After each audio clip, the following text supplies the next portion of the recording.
Hello guys, hello. This is for Libra.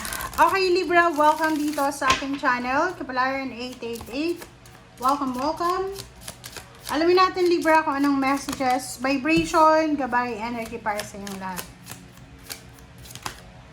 Okay, wait lang guys. Wait lang. Libra.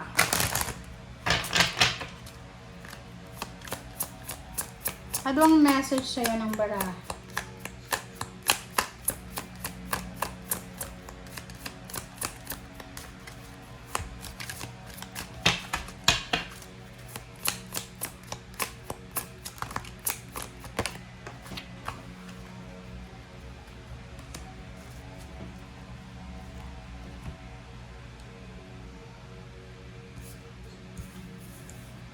Alright, so first card natin dito, be a natural beauty Libra.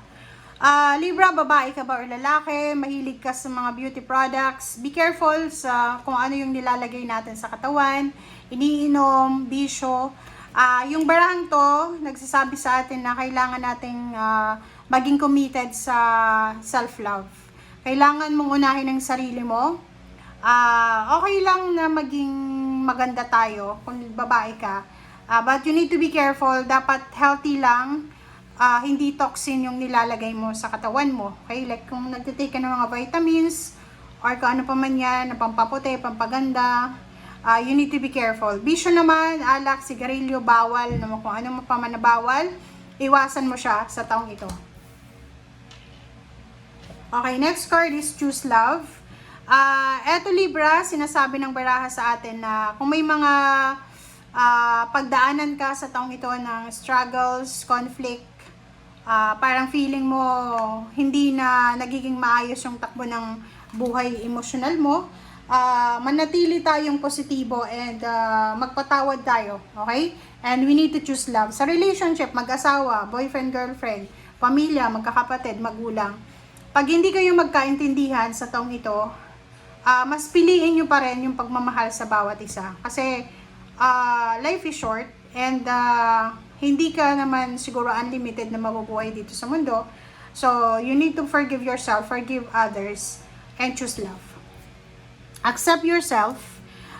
Eto sinasabi ng baraha sa atin na kailangan mo daw na mahalin, tanggapin kung ano ka, kung ano yung meron ka, doon ka mag-focus. Kung ano yung wala ka, hayaan mo na yun kasi wala ka nun eh, 'di ba? So, we need to prioritize ourselves, our life, self-love, self-care, self-development. Mahalin mo yung sarili mo, yun yung importante sa taong ito. Make waves. Okay, dito naman sinasabi ng baraha sa atin na huwag tayong matakot. Huwag kang matakot sa kung ano yung mangyari sa iyo sa taong ito. Like for example, if you fail, if you succeed, or magmukha ka man na baliw, or kung ano pa man, sinasabi ng barahan na to na walang problema. Okay, hayaan mo yung mga tao na yan sa paligid mo.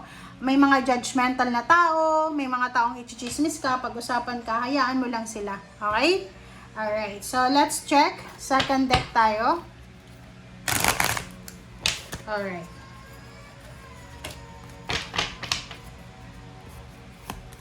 Okay, ano pa ba ang message para sa lahat ng Libra?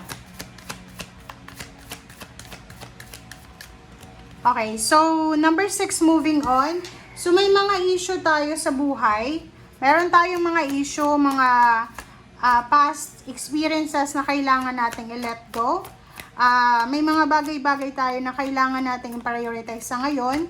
We need to start fresh. Parang ganon. Halimbawa, may mga disappointments ka from your past na kailangan mo nang i-let go. And mag-focus ka sa present na situation. Ito ay resonated siya dito sa accept yourself. So, may mga Libra na siguro ilang taon ka nang nagsasuffer, breadwinner, or kung ano man yung sufferings na meron ka.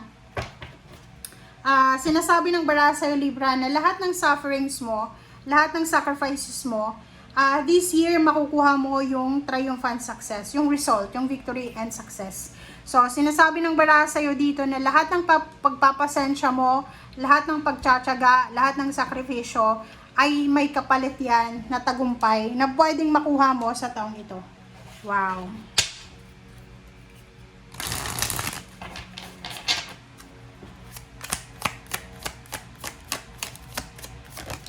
Alright.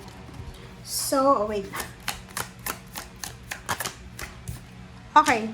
Hierophant. So, this year, possible na makatagpo ka, Libra, ng isang tao or tatlo, maraming tao na posibleng magiging barkada mo, kaibigan, katuwang, katulong, mentor, kapartner, ka-collaboration, or yung taong ito ay siya yung makakatulong sa'yo para makuha mo yung tagumpay.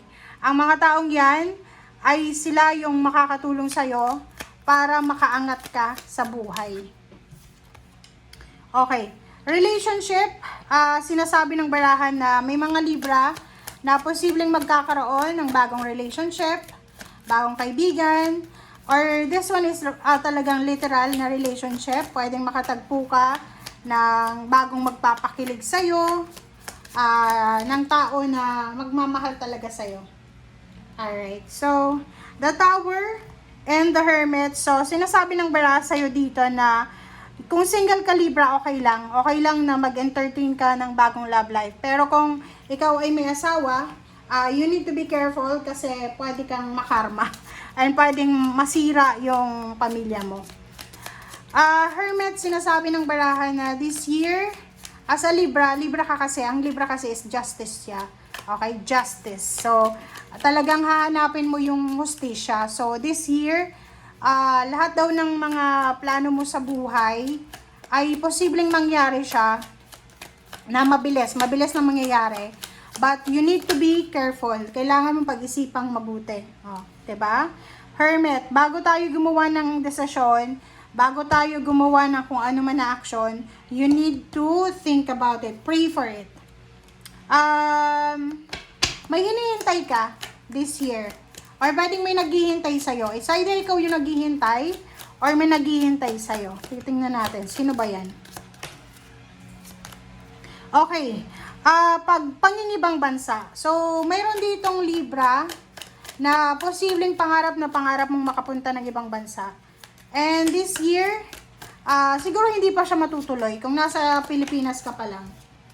Okay? And Page of Pentacles, there's an opportunity na posibleng ipipresent sa'yo ang universe na hindi mo siya, kumbaga, hindi mo siya ma-imagine na para sa'yo pala. So, yung 8 of Cups, nakikita natin dito na possible na magfo-focus ka ngayon sa finances. And hindi ka masyadong magiging sensitive sa relationship.